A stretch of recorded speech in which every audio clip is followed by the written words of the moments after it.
Okay, welcome to Sunday Night Pastors Roundtable. Now, when I say pastors, that doesn't mean pastors, plural pastors, as in my wife is also a pastor, but pastor apostrophe S. But my wife is joining me tonight, Amy Smith. Amy and I have now been married 14 years, honey. Kind of lose track of time sometimes, don't you? Yes. Have you ever Yes. Have you ever thought that sometimes we were married a little longer than that or a little less than that? Yes. I'm trying to get her to be a little more comfortable before we actually get into the conversation. So we'll get there. Don't worry. So Amy and I have been married 14 years. Actually, our 15th anniversary is coming up January.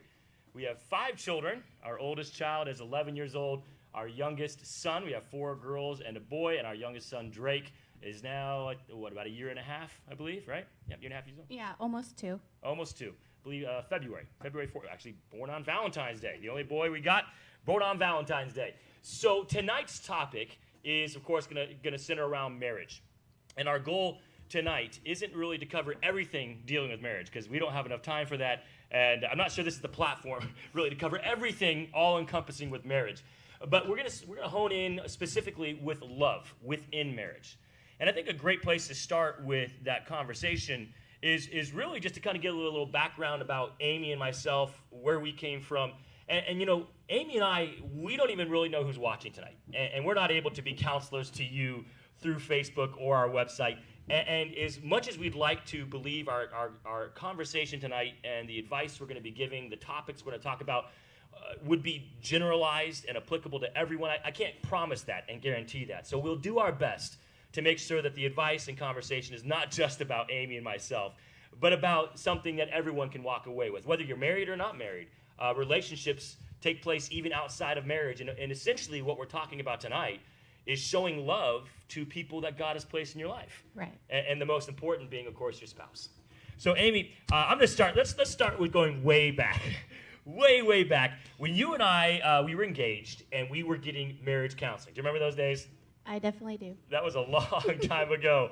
Yeah. So let's see. I think I was 21, around 21. You're about 6 months older than me. You might have been 22 at that point. I don't remember. But we were getting marriage counseling. Do you remember when we were going through the counseling what the pastor at that time was concerned about? Yes, he said he had never met a couple that was more diverse than we were, and he was worried for us. Yes, and he was worried. I think there was something specific that he was worried about. Do you remember what it was that really concerned him? The dominating personality versus the very come what may personality. Yeah, you're the come what may. You're the laid back, Yes. Whatever happens, happens. I think Yeah. your happiest moments are if there's no clocks around you and Absolutely. time doesn't exist, right? Yes, it's a restrictive thing A restrictive of thing. our culture. So, Yes. yes, okay. Well, we're not going to talk about culture tonight and restrictions of a culture.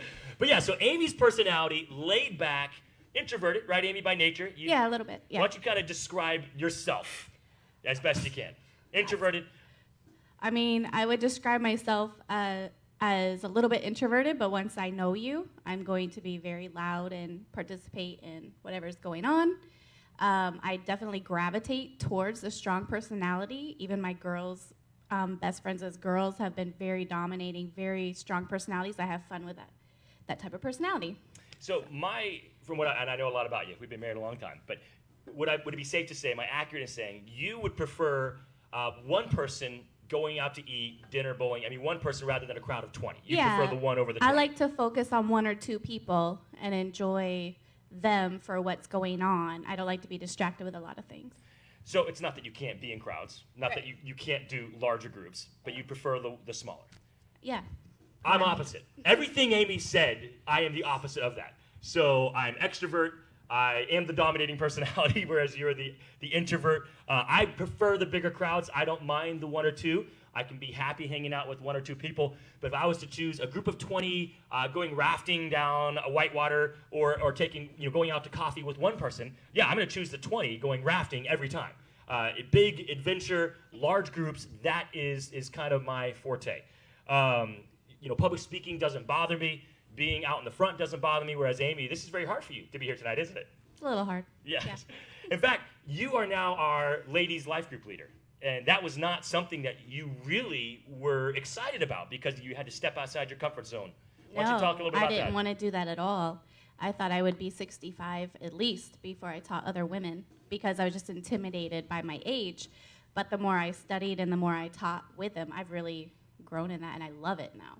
So I didn't know I would like that. So how could God take two people who are about as opposite as you could get, which is basically what our counseling pastor was so concerned about. He was looking at us and he was saying, what common ground do you two have?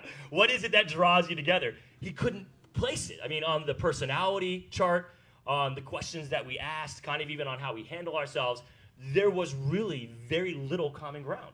Your likes, my likes, weren't really the same. There was really, I think, Amy, two things that connected us. One, of course, our love for you. I mean, my love for you, your love for me, our love for each other.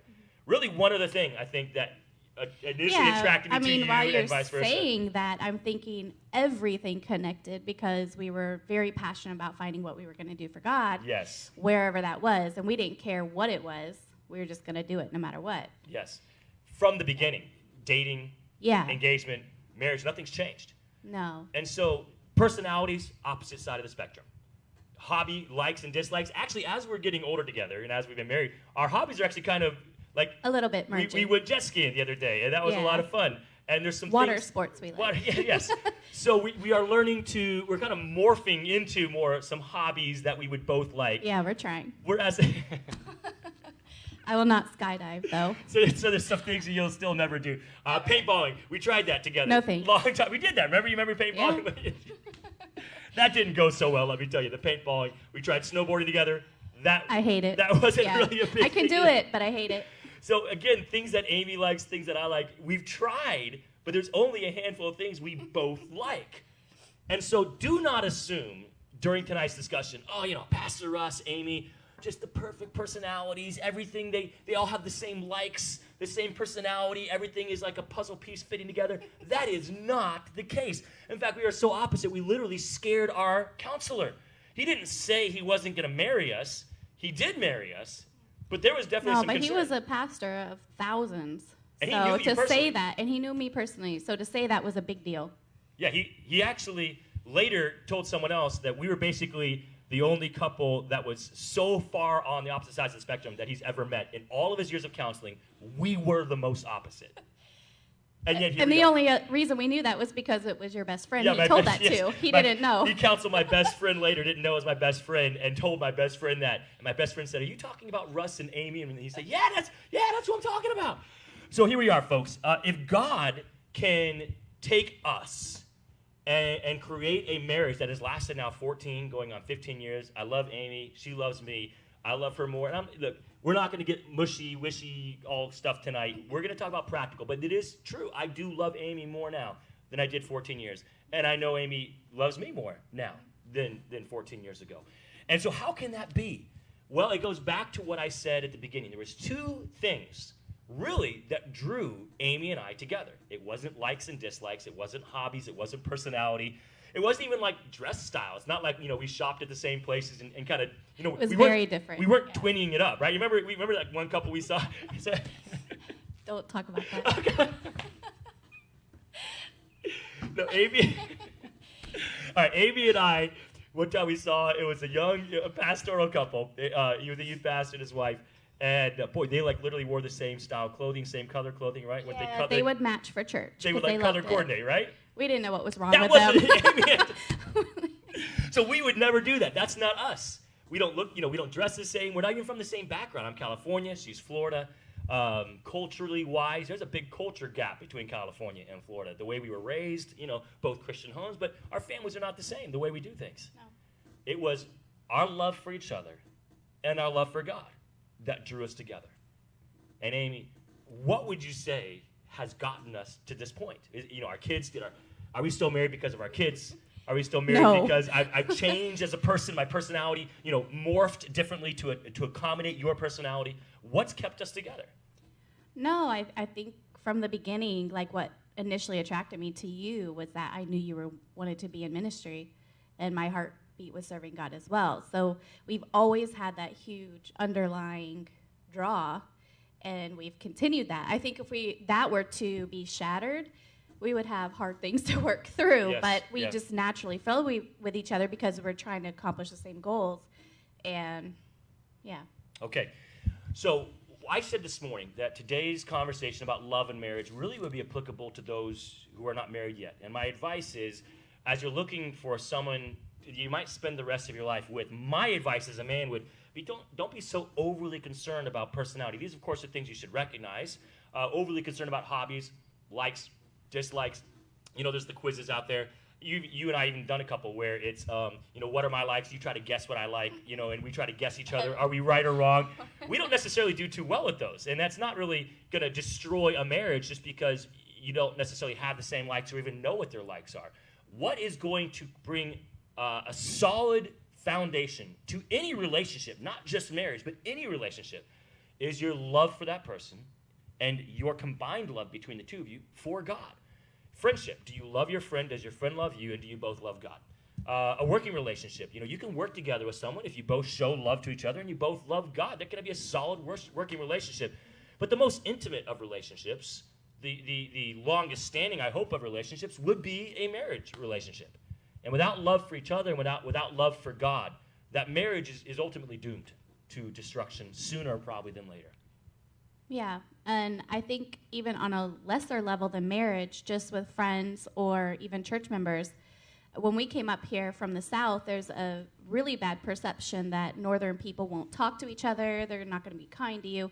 Sometimes I find that in the public, but I don't find that at all in the church, and it's because we have that underlying love for God, and it just automatically connects us, no matter what your culture. Okay, so for those, they're married. So we talked about if you're going to get married, yes, look at the personality, see if there are some common grounds, but don't be overly concerned that there's not. Really, you need to be prayerful. Is this the one God wants me to marry? Do you love them? Do they love you? And do you both love God? Then that's the greatest glue, the strongest glue that's going to keep your marriage above and beyond any hobby similarities, personality similarities, cultural similarities, or even Right. style, how we dress similarities. Right. Those things don't cause a marriage to stick. No. All right. So that's the topic tonight. Now that we've kind of laid the foundation, let's have that conversation about love. Love for each other, love for God. How does it look? And if we're lacking that, how can we get that back? So, Amy, let me ask you, what do you think is the difference between falling in love and being in love or staying in love? Is there a difference, would you say? I think you can fall in love, which I equate with infatuation. Is that the right word? Infatuation, thank you. Like, you can be infatuated with somebody that you will fall in love with, but it doesn't guarantee that. There's got to be a lot more substance. Whereas falling in love. Well, staying in love, being in love. Staying in love and being in love, yeah, I think there's a natural care and desire to be with that person, but you have to work at things as you come upon them, like communication, what they want from you and what you need from them. Okay. When I think of falling in love, I think of emotions, just really right, it's natural. Roller coaster emotions. I Yeah. fell in love with this person this day, and then I don't love them the next day, and I love this person over here the other day. And I don't know, I wouldn't call that love. I would call that, like you said, infatuation. I think that's a great term. Unfortunately, a lot of people do think it's love. And so they're almost attracted and drawn to the feeling they get of falling in love, and really just hop from relationship to relationship just for the feeling, the emotional zing of that falling in love. I'd agree with that. Yeah. And so there's a lot of people, unfortunately, in marriages who haven't felt that zing in so long that instead of trying to repair their marriage, what are they doing? They're trying to find that zing somewhere else. And revert to the dating mode. And now, there's affairs. And whether it's a physical affair or an emotional affair, maybe there's no sleeping around, but for all intents and purposes, that man, that woman is unfaithful to their spouse because of the flirtation that's going on in the workplace or with the friend, because they just want to feel that zing again. And they miss that zing. So what I want to tell you tonight is marriage, would you agree, honey, is not a daily zing, right? So by her laugh, I'm going to say that she agrees with me. So if you think... It's life. It's life with someone else. Yes. If you think that your marriage is struggling because you don't have that daily zing, you're wrong. I don't know anyone that has that daily zing. Now, maybe, the first year of marriage, first few months of marriage, maybe it's, a daily high. Yeah. But eventually that high is going to come down here, and then you've got to start working out together what it's like to be down here. And now, will the marriage have the highs again? Yes. Mm-hmm. And those are great places to be. But let me ask you this, honey. Do you regret the lows that we've had together? Looking back in our marriage, we've had our highs and our lows. Would you erase those lows as a wife if you had the opportunity to do so? Some of them if they were my fault. But I understand what you're asking, like if there's a problem with a child or if you're going through physical pain or family situations around you, honestly, that glues you together more. Because if you come out of it properly, it glues you together more. I agree. You feel stronger. I agree. And so God takes those lows to bring the relationship stronger together. Yeah. And if we always run away from them and say we always want to be on the mountaintop of our marriage, it's really not living in reality. Right. Okay. So love. How should love look in the marriage? If it's not the emotional high and the daily zing, then what is it? What is love, biblical love, within the marriage? What do you think, hon? Well, obviously you come back to 1 Corinthians 13, but that's a broad general love. I think your love for your spouse is going to have more attraction. The 1 Corinthians 13 love is forced. You're purposely making actions that are good for other people and sacrificing. But when you do that and your spouse does that for you, you feel fulfilled. So it doesn't feel like always just a sacrifice all the time. You're getting a lot out of it too. So I like the word Amy used, and that's fulfilled. Really, marriage and love within marriage is a constant fulfillment. Mm-hmm. Not a constant high, not a daily zing, right? But a fulfillment. You always have someone there that has your back and that loves you. Okay. I think that's about as simple as you could say it. Now let's take a look at some scripture. You've got 1 Corinthians 13. We are going to take a look at that because there is some value to that passage, even though it's not necessarily marriage love. It is love. But when I look at love within the marriage, I think that there's a couple of passages you just can't ignore. The first one we're going to look at is in the passage, Ephesians Chapter 5. And by the way, this passage is really just a repeat of passages throughout Scripture that says the same thing. In verse number 30, it says, "For we are members of his body, of his flesh, and of his bones." So that's the church being part of the family of God. Also referred to not only as his family, but his body and his bride, as well as his servants, his children. There's a lot of illustrations to describe our relationship with Christ. One of which is the body, the other one is the bride. Now we go in verse 31, "For this cause shall a man leave his father and mother, and shall be joined unto his wife, and they two shall be one flesh." Wait a second, for this cause what? It says there's a cause for someone to leave their family and to start a new family. There's a cause for someone to join together with someone they love, for me, Amy, and us to start a life together. What is that cause? That cause is not to give Amy everything she wants. That cause was not for Amy to give everything I want. The context of this passage, it says, above that, "So ought men to love their own wives as their own bodies." Verse 29, "For no man ever yet hated his own flesh." Go to verse 32. "This is a great mystery, but I speak concerning Christ and the church. Nevertheless, let every one of you in particular so well love his wife, even as himself, and the wife see that she reverence her husband." I believe, and we're going to look at this next passage to confirm what I believe this text is saying the cause that you would start a new family is for the glory of God.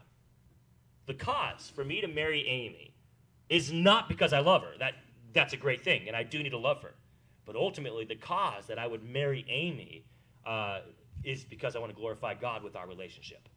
And our marriage, God's going to use our marriage to illustrate his love to our children, to our church, to our family, to our friends. And so basically, Amy and I, our goal is to not just live together, but to live a story together that God can use to show others how much God loves them. Yeah, to produce something for God. And not just children, not just producing children and family to serve him, but right. Truly an illustration and a story for him. Yeah, to benefit the kingdom of God. Which is what drew us together in the first place. Yeah. Amy and I both knew that. And in our own naive way, I can't say that I would have articulated it in that manner at age 21 or 22, but the basic sense of that we both believed. And we both knew that our marriage was to bring honor and glory to God. And that's what we've been trying to do for the last 14 years, and that's what we intend to do for the next 14 years. And because our hearts and minds are constantly on Christ and bringing glory to him, it makes it a whole lot easier to overlook the weaknesses of Amy, and it makes it easier for Amy to overlook the weaknesses of me. Yeah. Because our marriage really isn't so much about us, is it, honey? Right. Our marriage is about Christ. Yeah. And when our marriage is about Christ, it's easier to overlook the things that bother us. But when your marriage is all about you, not even necessarily about your spouse, right? That's really bad when it's just all about you. Oh man, every little thing bothers you. Every bad habit, even just like chewing your fingernails, tapping the desk, every small thing, causes the spouse to cringe because the marriage is all about them. Now, if the marriage is all about the spouse, then you're probably not going to be bothered as much by certain things, but eventually you'll just get tired. You'll get tired of always trying to sacrifice for your spouse and them not sacrificing for you in the way you want. But when your marriage is all about Christ, which is where it should be, where God intends it to be, that's the cause. Is there not a cause? Yes, it's God. And when our marriage is about God, that's when we make big strides. And let me just tell you, the closer I get to God, the more I love my wife, which is why I could say I love Amy more now than I did before. Not because Amy's necessarily a better woman. Amy's been a godly woman and a right hand to me every entire time I've known her. Amy's not necessarily better or worse, more mature. We've both grown up a lot in the last 14 years, honey. But I don't love Amy because she's more mature. I don't love her because she's a better woman. I love Amy now because I love my God more. Right. I think something important you have to keep in mind is your mind frame. Because if you slip into a worldly mind frame, you immediately become selfish. You are looking through everything as what pleases you. And it doesn't work. It doesn't, honey? So, and we're not going to go into the realm of intimacy tonight, but that's one of the biggest areas that is the problem. In a marriage relationship, when it's all about you, well, then intimacy really isn't intimate. It's just a something to fulfill a desire, and then you move on, and you really dishonor your spouse when it's all about you and intimacy, and you bring shame to them and not fulfillment, and that can really be the first step towards a crumbling fall in your marriage when that is abused. But it's not just intimacy. It's really anything. How you handle each other in front of your children or in front of someone else. If it's about you, then that's the beginning of the end. And if your marriage is not doing well today, you could probably trace it back to the point where you or your spouse started making it about you or about them. Now, again, it is better to make it about the spouse than it is about you, but it is best to make it about Christ. And as Christians, there really shouldn't be another option. I think if I was counseling someone who wasn't saved, of course I'd counsel them towards salvation. But the best advice I could give them at that point if they're not saved then is to, all right, then you need to do what you can to fulfill your spouse, and they do what they can to fulfill you. And it's the whole not 50-50, but what? Marriage is not 50-50. 100-100. It's 100-100, right? So that's the philosophy. Marriage is 100%, 100%. And that's the best advice I could probably give someone who's unsaved. But that's not our audience tonight. And it's not 100% both ways and everything will be okay, because no, there's more for Christians. Is there not a cause? For us, our marriage and all of our relationships need to be about Christ. And when you can do that, oh man, makes living with someone not even so much easier, but so much more enjoyable. And even during the hard times, more enjoyable. And Amy and I do have our hard times, do we not? Yeah. Amy and I are not perfect. We don't agree on everything. It's not that every time Amy has a thought, I say, yes, that's perfect. Every time I have a thought, Amy says, yes, that's perfect. That's not the case. But because we love God, we're able to, in humility, love each other.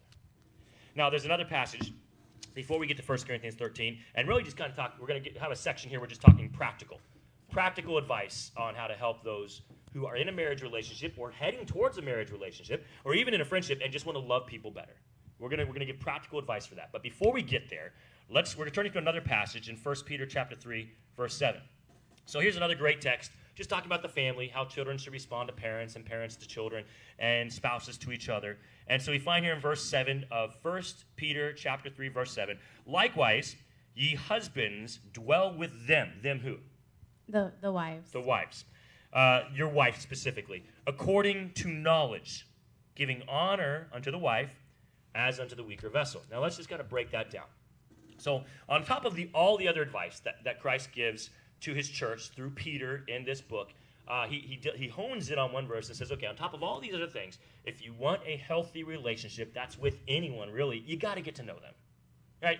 You can't really provide healthy love to someone you don't know well. Right, you can try, but you might not fulfill their needs. Fulfilling their, because remember, again, love is about fulfillment, right? Marriage is about fulfillment, ultimately glorifying God, but on the human side, being fulfilled and fulfilling each other. Okay. Yeah, you're not going to do it successfully, not to the level that they probably need. You may, but... Good luck. Good luck. Pretty big chance you won't. Good luck. Okay, maybe if you're just shooting in the dark, you might hit something. All right, so likewise, husbands dwell with them according to knowledge. So, honey, let's just stop there. What is the best way for me to get to know you? Okay, so we're hitting communication at this point. Yes. I could not communicate when we were first married. I didn't know how to. It just wasn't my way. You know, I guess just different families, they treat things differently. If something happens, you either just move on and just kind of forget it, or some families will sit and talk about it. Ours just wasn't like that. So when problems would arise, I would shut down and cry and just think everything was terrible because something bad happened. But I had to learn that the disagreements come and then you work through them and then you get to the part where you can agree even on something you hadn't originally thought.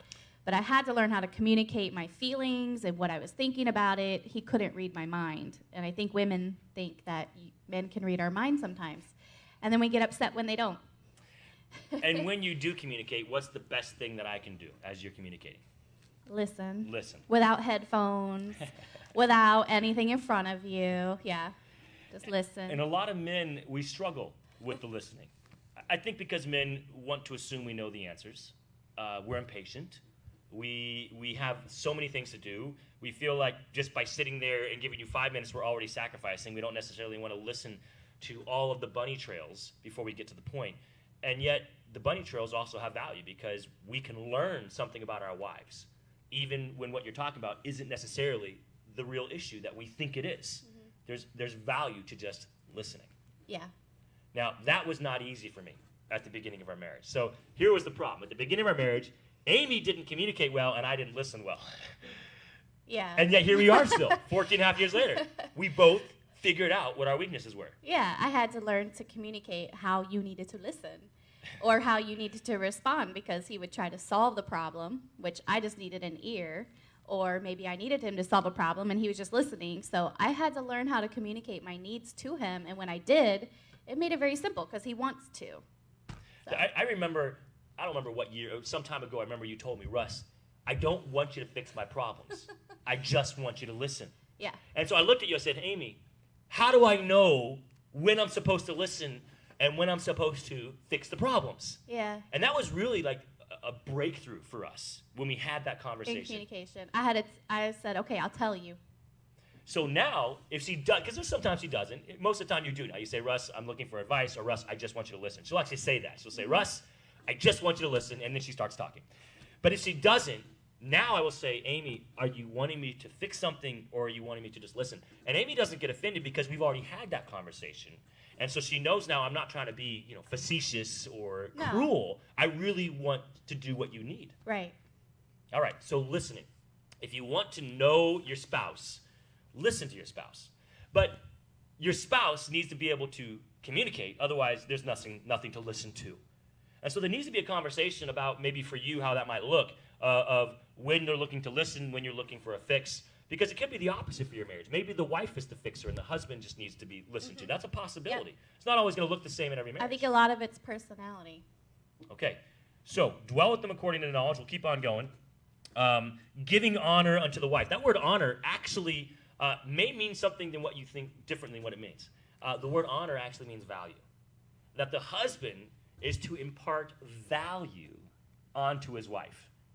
Now, I don't want to assume that the way Amy and I do this would be exactly how you do this in your marriage. And I'm sure it's going to look different for different marriages on what the wife needs to feel valuable. Yeah.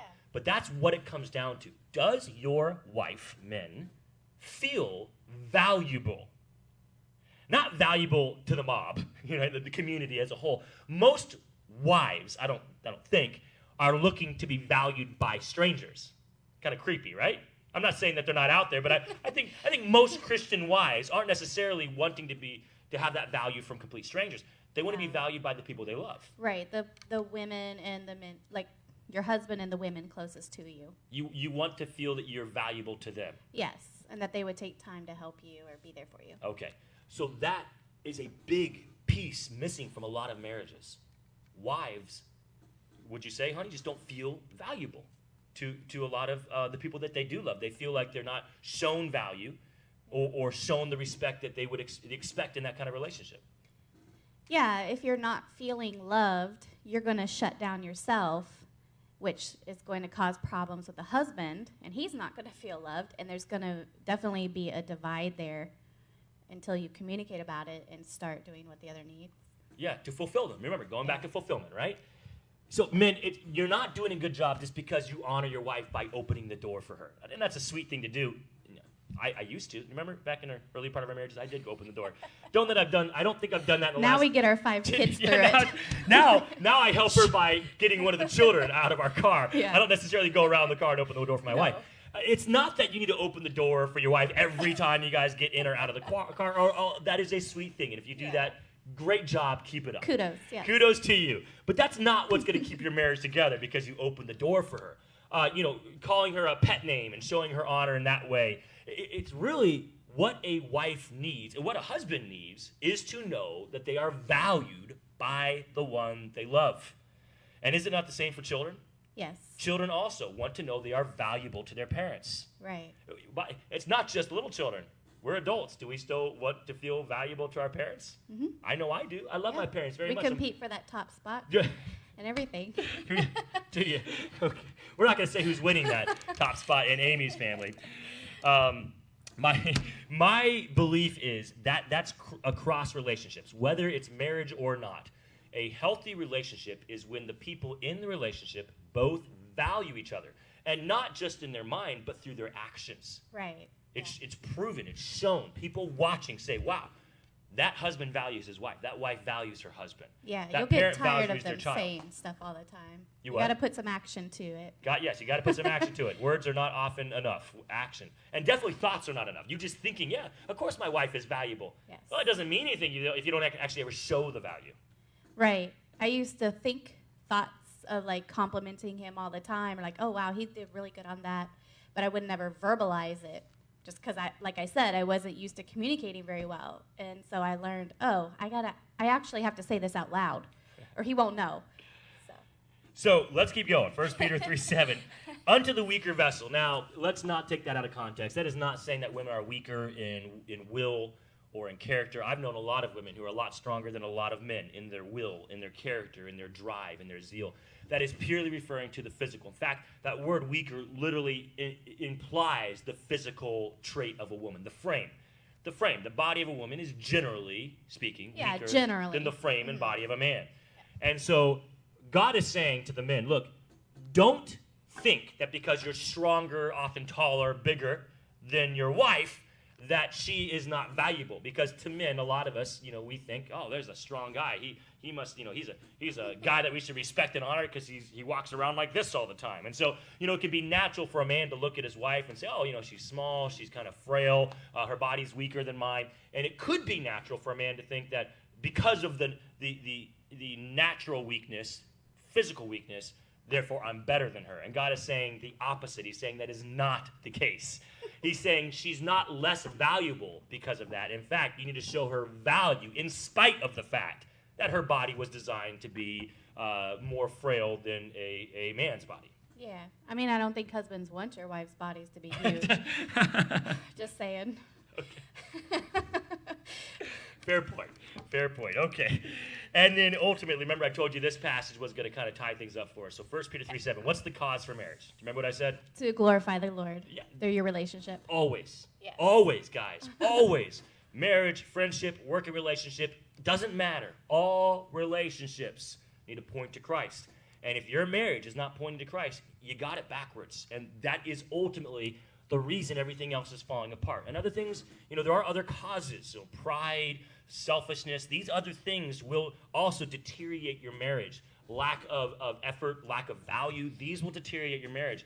But the first step in the wrong direction is your marriage isn't about God. It probably went from about God to you, and then all these other things started happening that destroyed your marriage or is destroying your marriage. It has to be about Christ. I could add to that, like, you have to have your relationship with Christ right on a daily basis, because I've heard it put, it's like a triangle. God's in the center, and you guys are on the side, and if you're going towards God, you're unified. If you have pride in your life, that's not going towards God. If you have selfishness, you're living for yourself, it's not going towards God. You're gonna be kind of opposite. Okay, totally agree with you, totally. Yeah. So 1 Peter 3:7, final part of this verse, and as being heirs together of the grace of life, that your prayers be not hindered. And as being heirs together. So men, show value to your wives because God put you together. In spite of the fact that they're weaker, show them value. Why? Ultimately, you were brought together to glorify God. Being heirs together of the grace of life. All right. When we look back at Ephesians chapter 5, and it says in verse 31, leave the father and mother, be joined unto his wife, they two shall be one flesh. A lot of people just immediately think, okay, so that's the intimacy. You leave your parents, and now you can be intimate with your spouse. And although that's obviously part of the one flesh, I don't think that's the ultimate purpose. We're going to go back to, again, it's about Christ. So now instead of serving God on your own, unmarried, or as a child serving God with your family, your parents, now God has called you to serve God with a teammate. A teammate like none other. There is no relationship that can be compared to the husband and wife, maybe aside from your relationship with Christ, because that's what he does. He says, we are his bride just as we are married. But God is basically saying you're leaving your parents to start a new team. So this passage isn't really, the context isn't so much about the intimacy of marriage as it is about the direction of marriage and the unity of marriage. Not physical unity, spiritual unity. Amy and I are one team. And if I destroy Amy, my whole team suffers. You're going to have to drag me along. I will, because you're on the team. And the whole family suffers. When you hurt your spouse, you are hurting your team. And whoever else is part of that team, children. And it may be that you have parents living in a house with you. Maybe you're taking care of your elderly parents. And they're, in a sense, kind of part of that team now, too, being brought back in because they're living with you. The whole team hurts when you abuse or take the value away from a teammate, which is your spouse. Any final thoughts on just the ultimate direction and priority of marriage, hon? No, my thoughts on it were your teammates. So.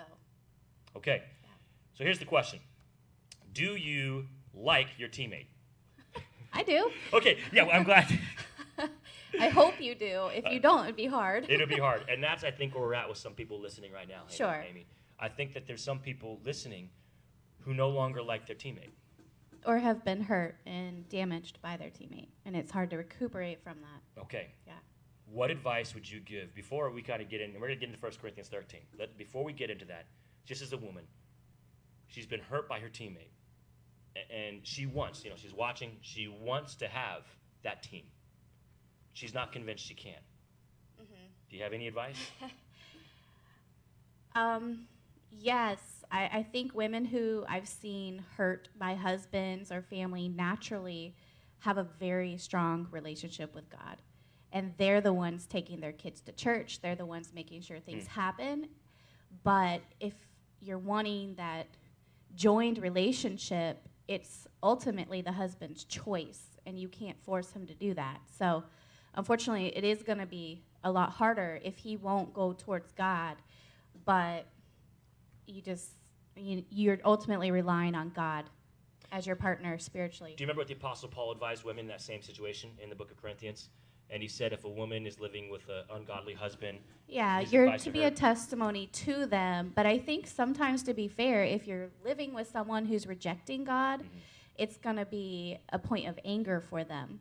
And so, I know personally I would be more timid to talk about God with my husband. It would be more so my actions throughout the day, not trying to provoke him, but just doing what I had to do to have a relationship with God and make sure my kids did as well. in that same text, the Apostle Paul does state, if you make that effort, and ladies, if you do your best to show your husband what a godly servant looks like in the form of his wife, and you just consistently do that, very likely one of two things will happen. He'll start to come around, or he'll just get further and further away. And God says if it comes to that, he says, let him go. Yeah, because I think at that point, if you are close to God and bringing your children towards God and that's making him angry, don't think of it as so much personal. He's running from God at that point, and he doesn't want anything to do with God. So just try not to take it all personal. Yeah, and really your relationship with Christ is what's going to get you through that. But Right. in the book of Corinthians, God does allow women to continue serving him, even if it means their husbands walk away. He says, that could be the consequence of serving him. Absolutely. Yeah. But that's not the focus tonight. The focus is actually working together as a team. So hopefully, for those watching, most, if not all of you, are on the opposite side. And both you and your spouse want to have a team going in the same direction, a team bringing fulfillment to each other, a team glorifying God, a team with the purpose. And so that is what we're going to talk about tonight, how to attain that. So if one of you don't have it, then practically speaking, my advice to you is to get some counseling. We had a couple sessions on biblical counseling last week and the week before. So go back, watch those sessions, get some counseling, and get a third party, someone who loves God and you can trust to help you get in that direction.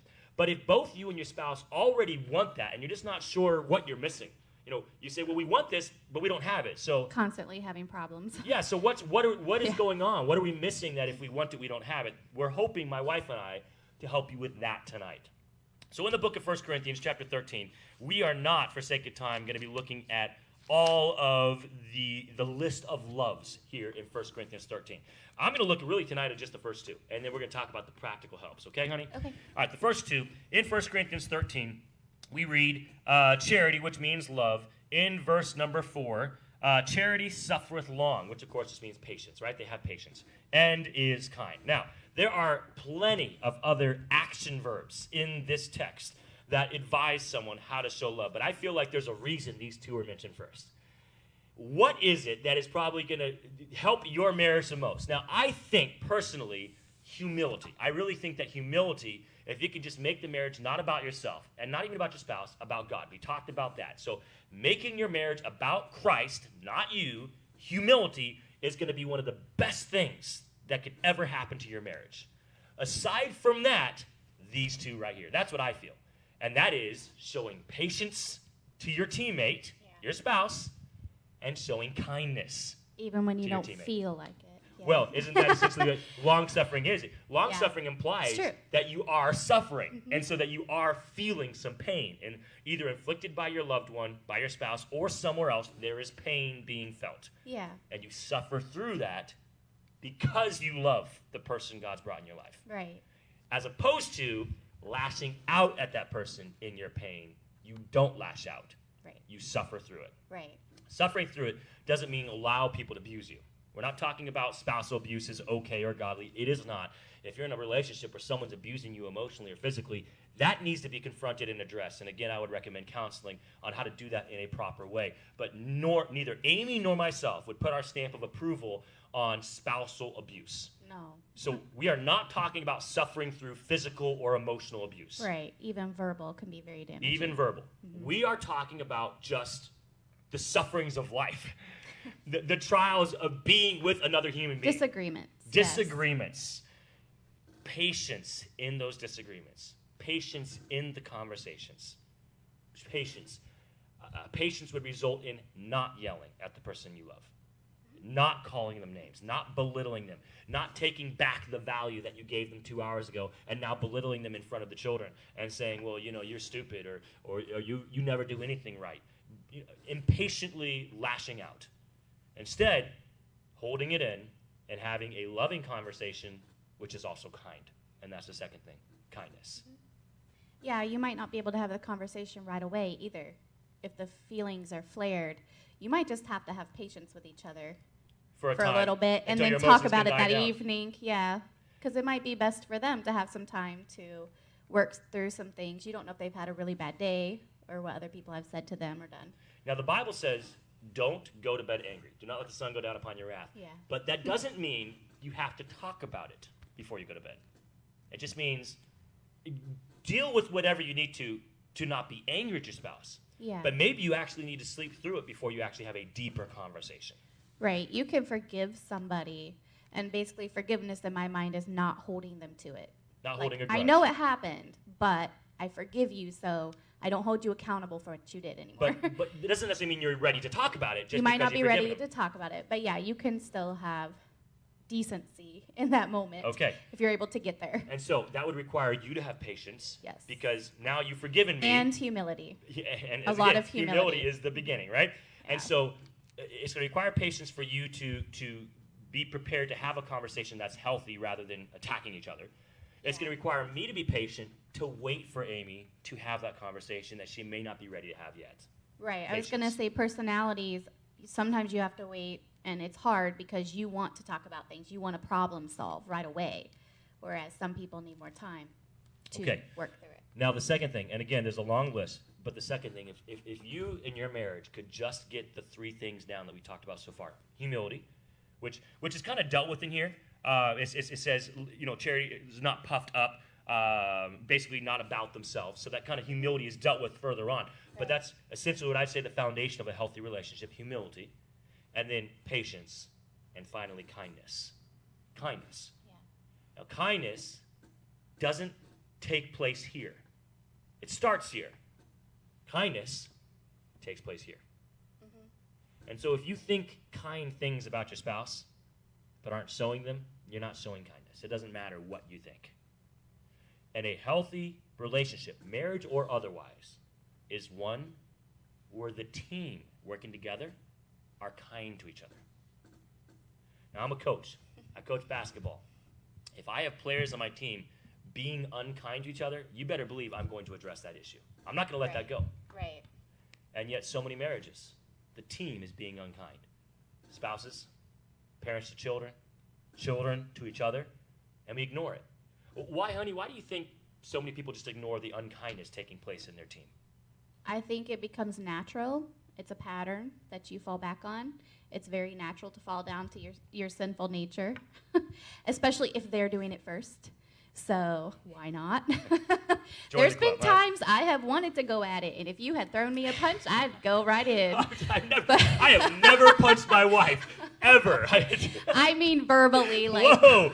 Woo. Okay, we got to clarify what we're talking about here. Okay, I'll clarify. Like, if he had started an argument, I would have more than happily jumped in because my emotions were flared at the time. But I forgot what the point was, what we were talking about. Kindness. We were talking about kindness. Show me kindness. Now everyone's confused about what really happens at home with us. Oh, the natural tendency. My natural tendency would be to lash out. But you are the leader in our home, and because you have never done that, I reciprocate. What you do really has a big effect on the other person. And then, Now, you may not have a spouse like that. You may have a spouse who does lash out. Right. Don't react. Yeah, which Don't is going to be hard. Respond. Yeah. Because when you react and respond in the same manner, the problem escalates. You don't ever fix a problem by returning anger, wrath, dishonor to the person who's done that to you. It makes you feel good for a moment, but For a it does moment. a lot of damage. For a moment. And that moment of feeling good is not worth the problems, the damage. pieces that you got to pick up of your marriage down the road. Right. And especially if the pieces are never really picked up and it's just more of the same. Eventually, it's irreparable. And I never regret not saying something that I felt like saying. I am always glad I kept my mouth shut. And here's the thing. Let's just say you did. I really should have said that. Well, then you can say it later when you're more calm. Yeah. But if you do say it when you're angry, there's a lot more likely chance you're going to regret saying that. There's going to be some sass behind it. Okay. Yeah. Kindness. Are you kind to your loved ones, to your children, to your spouse? We were going on vacation earlier this week, and I was getting stressed. And I didn't yell at my children, but I was dealing a little harshly with our children. And God convicted my heart. It was on Sunday, actually. Sunday afternoon, God convicted my heart of that. And before we went on our vacation and got in the car, all my family was in there. I apologized. I apologized for being harsh to my family. And I could tell it meant a lot to my kids, to my wife, that I would apologize. When we do mess up, when we make a mistake, and we are unkind, then the kind thing to do is to acknowledge the unkindness and to ask for forgiveness. And it's not just kindness in children's eyes. They actually respect you more because they see your faults all the time. But if you're man enough to say, okay, I messed up, or woman enough to say, I messed up, they're going to actually respect that, I feel. All right. Yeah. I told you I'd give you practical tips. And Amy and I, from the really beginning of our marriage, we read a book called The Fivelovelanguages, written by Dr. Chapman. A great book. There's multiple series of this book. There's a book for parents to children, Yes. The love languages of children, love languages of teenagers, love languages of spouses, husband and wife.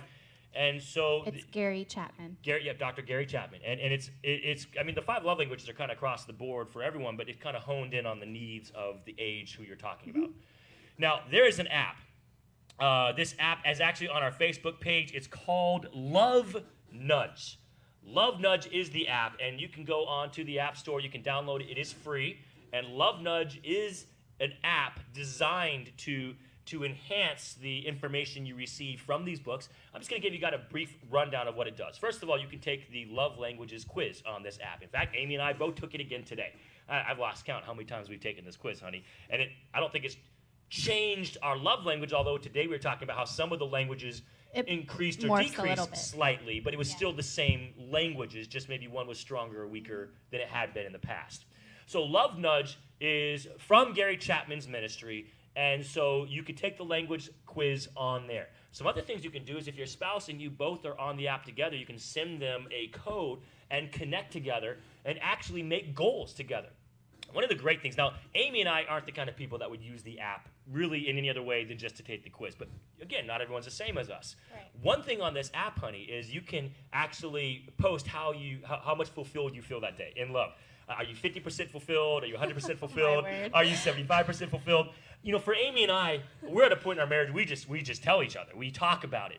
But maybe you're not there yet. Maybe it's a little awkward for you to tell your husband or your wife how fulfilled you are. So this app is great, honey, because it kind of gives you an indirect way to communicate with your spouse where it's not so confrontational.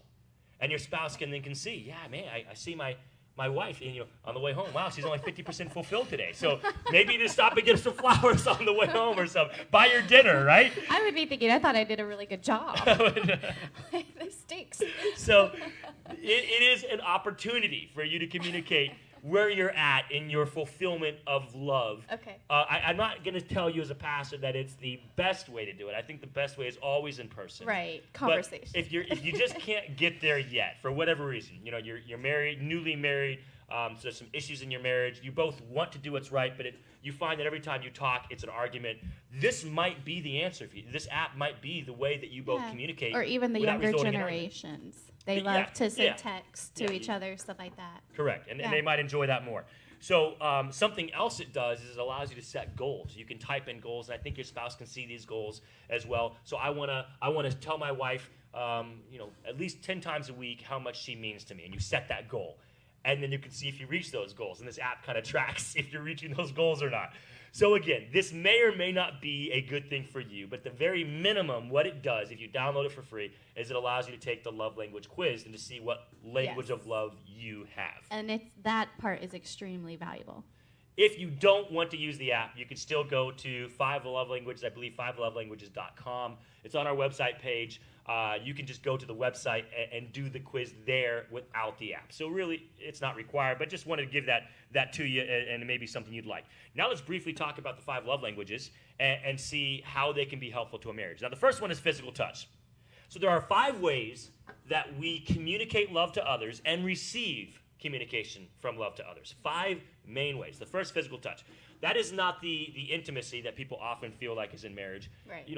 Every healthy marriage is going to have healthy intimacy. You say, well, I love being intimate with my spouse. Well, that doesn't necessarily mean that your love language is physical touch. Not necessarily your language. Right. Yes. The physical touch love language is really outside of intimacy. Now, intimacy can be a fulfillment of that love language, but you're going to want it in more ways than just intimacy if it is your love language. Really, it's shown by holding hands, hugging, embracing. If you're watching a movie together, you're close together, your arm is around your spouse, you're cuddling together. Really, non-intimacy is almost the way this love language shows itself on a regular basis. Now, neither I nor Amy are physical touch. Doesn't mean we don't like holding hands or hugging. We do. But Actually, after I became a mother, my love little language more. in It that did. increased. Yeah. it's still not your top love language. No. But it did go up more It went up. than it was before. Something about maybe the natural tendency of a mother to nurture and be nurtured. I don't know. But yes, it did go up slightly. We actually talked about that today, how it went up from when we first got married. Mine's not physical touch. I don't push my wife away if she holds my hand or tries to hug me, but I don't feel loved because my wife comes and hugs me. If I'm hugging her, it's usually because I want to show her that I love her, not because I need to be shown that through a hug. Yeah. Okay, that's physical touch. Now, the next one is acts of service. Now, this is mine. It is not Amy's.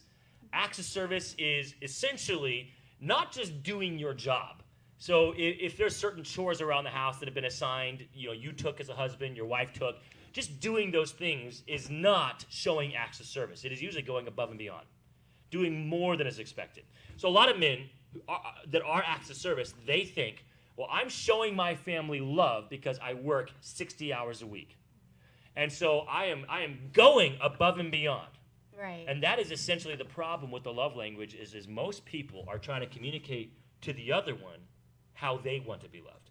Exactly. My love language is acts of service. And so I could, in my head, justify I am showing my wife love because I care for the family through long work hours and through what I bring, bringing the bacon home, right? Our bank account is good. We have what we need. My wife is cared for because of all the long hours I put into the workplace. I'm showing my wife love. But here is the crux of the problem. My wife's love language is what? Quality time. Quality time. So I would read that act of love as he doesn't want to spend time with me. And it wouldn't do anything. And so I'm trying to communicate. I mean, I'd appreciate it, but I would feel rejected. You wouldn't be fulfilled. I would feel rejected by that. And if you're not feeling fulfilled, you're not feeling honored, the love in the marriage begins to grow thin. Mm-hmm. Now, don't be that person who shows love to others how you want to be loved. You want to be loved by everyone serving you. When your wife goes above and beyond, cleans the house, sparkling clean, bathrooms, kitchen, everything's clean, dishes are all put away. You walk into the house and you say, wow, my wife really loves me. And you say, I want to show my wife how much I love her. So you work longer hours the next day at the office just to return the love to her. The problem is she's quality time. And so by working longer hours at the office, you did the exact opposite of what you wanted to. And then your wife is feeling distant, and that conversation finally is held, and your wife just says, you don't love me anymore. And you're perplexed. And you say, how can you think that? Right. I've been showing you love for years. How could you say I don't love you? Right. Because you haven't been showing them the love in the way they receive it. In their language. In their language. Now, Amy's just quality time, and the same thing could happen. Amy can always be around me. Everywhere I go, she's my shadow. And she says, I want Russ to know how much I love him, so she always spends time with me. But that's not my love language. In fact, I would be wondering, why is Amy following me everywhere? I need my space. I need my personal space. And it would accomplish, again, the exact opposite. I wouldn't feel loved if Amy just followed me everywhere I went. I do feel loved. Mine is acts of service when she goes above and beyond with the kids, with the house, with a meal, cooks a bigger meal than maybe she would normally do. That's when I feel loved. Then I tell her, I say, honey, that means a lot to me. And she says, I did it for you. I did it. She says, I know. I did it for you. I wanted you to know that I loved you. Yeah. And me knowing that it wasn't just chance that she just did it. Oh, I didn't know that. Well, you're welcome. Me knowing that she did it to show me loved means even more to me. And me spending quality time with Amy to show her that I love her means even more to her. I mean, in fact, we just did that this weekend on the trip. And I made multiple efforts, and it really didn't really work. There was the kids. I mean, it's hard to have a vacation with 5 kids. We were talking about this. It's not really vacation for the parents. But I made multiple efforts to spend time with you. Right, hon? And just making the effort actually made me know, okay, he tried. And then so I felt loved. Towards the end, we finally connected. Yeah. And we drove away from that vacation. Amy and I felt very close, very connected, because I made the efforts to spend time with her for her. Mm-hmm. Okay, so quality time. The next one is words of affirmation. So we have physical touch, acts of service, quality time, words of affirmation. That's basically just encouraging someone, good job, well done, you are fantastic, you really are a great provider, you're a great mom, you're a great dad, you're a great person. I appreciate whatever. Now, fortunately, I said there wasn't a lot of things that connect Amy and I aside from our love for God and each other. There is really one other thing, and that is this. We both have the same love language of words of affirmation. Now, it is both our second. Her prominent is quality time. Mine is acts of service. And our second most prominent is words of affirmation. And so we both enjoy being encouraged verbally. And that's really helped us. It is way I receive love, so it's easy for me to give it to Amy, and vice versa. Yeah. Now, when we were younger and falling in love, I would write you poems. Do you remember that? And I would all mushy things like this, and I would give it to you that way. And now, as our marriage has matured and things have changed, I don't write Amy poems, but now I just say a lot of things to her that on my mind and how much she means to me, how great of a mom she is. And so now I speak these things. And so don't feel like if your spouse isn't writing down poetry to you that your marriage is falling apart. What should really make a difference is, are they communicating words of encouragement? If that's your love language, are they giving it to you? Mm-hmm. Yeah. Any thoughts, hon? Not at this point. By the way, you've been doing a great job tonight, Amy. Thank you. And then finally, receiving gifts. This is neither of our love language. Doesn't mean that Amy isn't happy about getting something special. If I was to get her something unique, her eyes light up. It's more of, I think, Amy just enjoys new things, new sparkly things, rather than you really feeling fulfilled love every time I give you something. Yeah, it's definitely not my love language, but someone who has this, it doesn't even have to be diamonds. It can be, hey, I saw this little knickknack at the store and thought of you. And they're like, wow, you thought of me? It's the idea of being thought of behind the gift and the effort that the person put. The effort that was put into it. For the receiving gifts person, action is way louder than words. Yes. Way louder. Now, fortunately for you, they say you can't buy love unless their love language is gifts, right? And like I said, then you can buy a little bit of a love there. It doesn't have to be expensive, but yeah, you buy it. At that point, go for it. Or make it. I mean, you can always make it too, but for most adults, I think it's going to be the buying. But that's not necessarily a true statement. If your spouse's love language is gifts, then yeah, you got to put your money where your mouth is. Yeah. And there needs to be some purchases involved in your relationship where you are showing them that they are more valuable than money. And you're willing to give the money to invest in your loved one. They feel like I am more valuable than the effort you put into this, and it makes them feel really special. Right. Okay. Now, I was going to open it up for questions tonight. It's actually already 7:05, so we're going to end it. We're going to pick back up again next week. And next week, Amy, we're going to talk about, today we talked about love and marriage and how important it is. Love for God, ultimately, love for each other. You do those two things, your marriage is on the path to success. After that, humility, patience, kindness. That's how you show the love. That's how it's displayed practically. The 5 love languages is just a reminder that you need to love them how they feel loved, not how you feel loved. So we kind of covered a lot tonight in the hour that we had, but that's all we got tonight. So next week, Amy, we're going to talk about how to have a loving, lasting marriage with children. Yeah, that's going to be exciting. Exciting conversation. And let me tell you, folks, it's not easy. We were joking about vacation. It was hard. This vacation, I enjoyed it. I really did. I had a great time with my wife and my kids. But as we had good time, we were giving. We were giving every day. We were giving. Yeah. There was one day where Amy to make sure they had fun. You took all the kids. You went down outside the hotel, and you let me just spend it was 2 or 3 hours. I just read. I just was reading the news, reading my book. Oh, and I loved it. That was a great part of my vacation. The best part. Well, not the best part. No. I mean, the best part was probably jet skiing with you. Yeah. But it was a really highlight of my vacation because I didn't have to address the needs of our kids. And I love our kids, and you love our kids. But kids are work. And so now we said love takes work, and you got to work on your marriage. And then for some people, adding on the kids is just too much. Right. And they break. And now they think it has to either be invested in my spouse or invested in my kids, and they lose heart. And so they just focus on the kids, and the spouse is lost. So next week, we're hoping to encourage you, again, giving you some practical advice as we're just candid with you in our marriage of how we have gotten to this point in our marriage with 5 kids where we still love each other dearly, love God dearly, while still caring for our children. Children don't have to destroy your marriage. God does not intend children to destroy our marriage. Children are a blessing from God, not a curse. But it takes some biblical wisdom and some effort on the part of the parents. A lot of effort, yeah.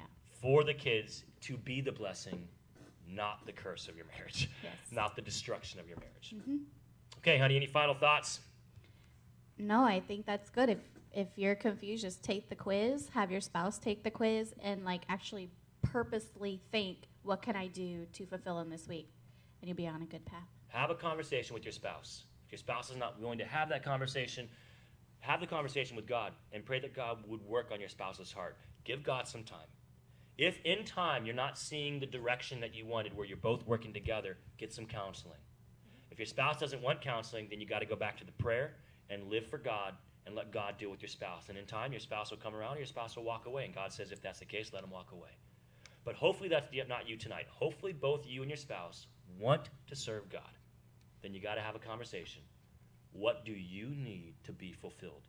Because marriage is teammates working together, bringing fulfillment to each other as we building glorify each God. other up. Building each not other up. tearing each other down. That's right. Okay.